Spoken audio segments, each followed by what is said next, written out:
Hi friends, இன்றைக்கி நாம் bakery ஸ்டைலில் முட்டை போடாமல் எப்படி அவன் இல்லாமல் வீட்டிலேயே சிம்பிளாக ஈஸியாக பிஸ்கெட் செய்கிறதுன்னு பார்க்க போகிறோம். வாங்க வீடியோக்குள்ளே போகலாம். இது வரைக்கும் சேனலை சப்ஸ்கிரைப் பண்ணாதவங்க இந்த ரெட் கலர் சப்ஸ்கிரைப் பட்டனை ப்ரெஸ் பண்ணிவிட்டு பக்கத்தில் இருக்க பெல் ஐக்கானையும் கிளிக் பண்ணிவிடுங்க. அப்போ தான் நான் போடுற வீடியோஸ் உங்களை தவறாமல் வந்து சேரும். Welcome to masala treat. Biscuit செய்ய ஆரம்பிக்கிறதுக்கு முன்னாடி நம்ம எந்த தட்டில் பிஸ்கெட்டை ரெடி பண்ண போகிறோமோ அந்த தட்டை இந்த மாதிரி எண்ணெயோ இல்லை பட்டரோ யூஸ் பண்ணி க்ரீஸ் பண்ணி வச்சுக்கோங்க. இப்போ ப்ரெஷர் குக்கரோ இல்லை கடாயோ எடுத்துக்கோங்க. அதில் இந்த மாதிரி அரை கப் அளவுக்கு உப்பை போட்டுட்டு இந்த மாதிரி பரப்பி விட்டுருங்க. உப்புக்கு பதிலாக மண்ணு கூட யூஸ் பண்ணிக்கலாம். இந்த மாதிரி ஒரு ஸ்டாண்டோ ரிங்கோ வச்சுட்டு மூடியில் கேஸ் கட்டோ இல்லை விசிலோ இல்லாமல் மூடி வச்சுருங்க. நம்ம இந்த பிஸ்கெட் செய்கிறதுக்கு முன்னாடி இதை 10 நிமிஷம் ப்ரீஹீட் பண்ணிக்கலாம். மீடியம் ஃப்ளேமில் வச்சு ப்ரீஹீட் பண்ணிக்கோங்க. மிக்சிங் பவுல் எடுத்துக்கோங்க. அதில் அரை கப் அளவுக்கு வெண்ணெய் சேர்த்துக்கோங்க. இது நல்லா சாஃப்டான வெண்ணெய். ஃப்ரிட்ஜில் இருந்து 2 மணி நேரம் முன்னாடி எடுத்து வச்சிங்கன்னா உங்களுக்கு இதே மாதிரி கிடச்சிரும். இது கூட அரை கப் அளவுக்கு பொடிச்ச சர்க்கரை சேர்த்துட்டு இது ரெண்டுத்தையும் நல்லா பீட் பண்ணிவிடுங்க. நல்லா சாஃப்டாக ஃப்ளஃபியாக வர வரைக்கும் இதை பீட் பண்ணிக்கோங்க. இது ஒரு 3லேருந்து 5 நிமிஷம் ஆகும். இப்போ பாருங்கள், இது நல்லா ஃப்ளஃபியாக லைட்டாக ஆகிடுச்சு. இந்த ஸ்டேஜில் இது கூட 1 கப் அளவுக்கு மைதா மாவு சேர்த்துக்கோங்க. 1 டேபிள் ஸ்பூன் கார்ன்ஃப்ளவர் சேர்த்துட்டு இது கூட அரை ஸ்பூன் பேக்கிங் பவுடர் சேர்த்துக்கோங்க. இப்போ இது எல்லாத்தையும் நல்லா சலிச்சு எடுத்துக்கலாம். அப்போ தான் ஏதாச்சும் லம்ஸ் இருந்தால் அது வெளியில் வந்துடும். இப்போ இதில் அரை ஸ்பூன் அளவுக்கு வெனிலா எசன்ஸ் சேர்த்துக்கோங்க. வெனிலா எசன்ஸ் ஆப்ஷனல் தான், உங்களுக்கு வேண்டாம்னா ஸ்கிப் பண்ணிடலாம். இது எல்லாத்தையும் நல்லா இந்த மாதிரி ஒரு கரண்டி வச்சு கலந்து விட்டுக்கோங்க ஒரு முறை. இப்போ இதை கையை வச்சு ஒரு முறை இந்த மாதிரி கலந்து விட்டுக்கோங்க. எல்லாமே ஒன்றா சேர்ந்து பால் மாதிரி இந்த மாதிரி ஆகிற வரைக்கும் இப்படி நல்லா கலந்துக்கோங்க. ரொம்ப அழுத்தி பிசையாதீங்க, லைட்டாகவே ஹேண்டில் பண்ணுங்கள். இந்த மாதிரி பால் மாதிரி ஆனதும் இதை நம்ம 2ஆக பிரிச்சுக்கலாம்.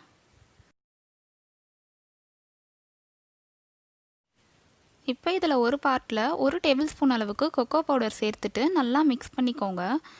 நம்மளுக்கு அப்போ சாக்லேட்டி ஃப்ளேவர் கிடைக்கும். இந்த மாதிரி மிக்ஸ் பண்ணும்போது கொக்கோ பவுடர் ஆட் பண்ணியிருக்கிறதுனால கொஞ்சம் திக்காயிடும். அதுக்காக 1/4 ஸ்பூன்லேருந்து அரை ஸ்பூன் அளவுக்கு பால் சேர்த்துட்டு இதை ஒரு நல்லா கலந்துக்கோங்க. இந்த மாதிரி நமக்கு மாவு கிடச்சிரும்.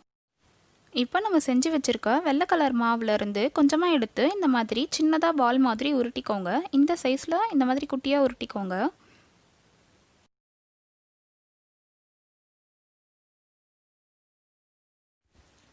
இதே மாதிரியே நம்ம சாக்லேட் மாவில் இருந்தும் கொஞ்சமாக எடுத்து இந்த மாதிரி குட்டியாக அதே சைஸில் உருட்டிக்கோங்க.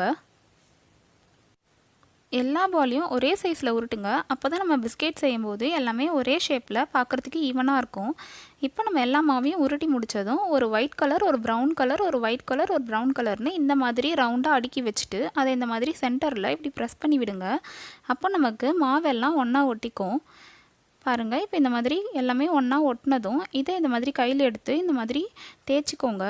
பாருங்கள், எவ்வளோ சூப்பராக நமக்கு பிஸ்கெட் ரெடி ஆகிருக்கு. எங்கேயாச்சும் கிராக்ஸ் இருந்துச்சுன்னா ப்ரெஸ் பண்ணி விட்டு இந்த மாதிரி செஞ்சுக்கோங்க. பாருங்கள், நமக்கு எவ்வளோ சூப்பராக பிஸ்கெட் கலர்ஃபுல்லாக தயாராகிடுச்சு. இதை நம்ம ஏற்கனவே பட்டர் தடவி வச்சுருக்க தட்டில் வச்சிடலாம். இதே மாதிரியே எல்லா பிஸ்கெட்டையும் நம்ம செஞ்சுக்கலாம்.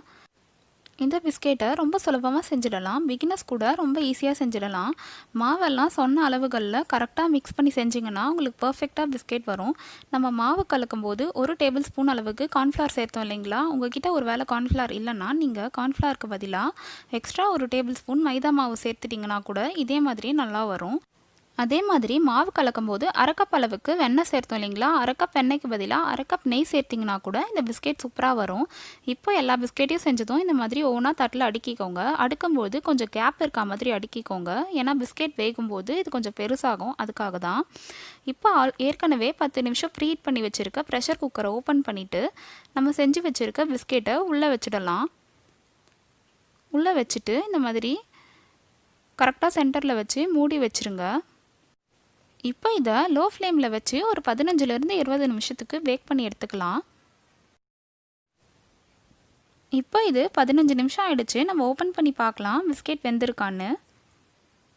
பாருங்கள், நம்ம பிஸ்கெட் எல்லாம் சூப்பராக வெந்திருக்கு. நல்லா பெருசாகி வந்திருக்கு பாருங்கள். இதுக்காக தான் கொஞ்சம் கேப் விட்டு வைக்க சொல்லியிருந்தேன். பிஸ்கெட் பாருங்கள் எந்த அளவு நல்லா சூப்பராக வெந்திருக்கு. இப்போ இது எல்லாத்தையும் கூலிங் ரேக் இருந்துச்சுன்னா அதில் வச்சுக்கோங்க. அப்படி இல்லைன்னா ஏதாச்சும் ஒரு தட்டில் கூட வைங்க, அது நல்லா ஆறிடும். பிஸ்கெட் செஞ்சு முடித்ததும் நல்லா சாஃப்டாக இருக்கும். கையில் எடுக்கும்போது பார்த்து எடுங்க, உடஞ்சிரும். இது நல்லா ஆறுனதுக்கப்புறமா ஆடாக கிறிஸ்பியாகிடும்.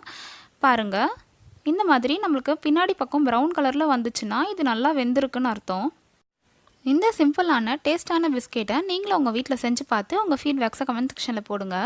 வீடியோ பிடிச்சிருந்தா லைக் பண்ணுங்கள், ஷேர் பண்ணுங்கள். இது வரைக்கும் சேனலை சப்ஸ்கிரைப் பண்ணாதவங்க இப்போ சப்ஸ்கிரைப் பண்ணிவிட்டு மறக்காமல் பெல் பட்டனையும் கிளிக் பண்ணிவிடுங்க. நம்ம சேனலில் நிறைய first time on YouTube videos போட்டுட்ருக்கேன். அதில் லிங்க்கை டிஸ்கிரிப்ஷனில் கொடுத்துருக்கேன், வேணுன்றவங்க செக் பண்ணிக்கோங்க. தேங்க்ஸ் ஃபார் வாட்சிங். பாய்.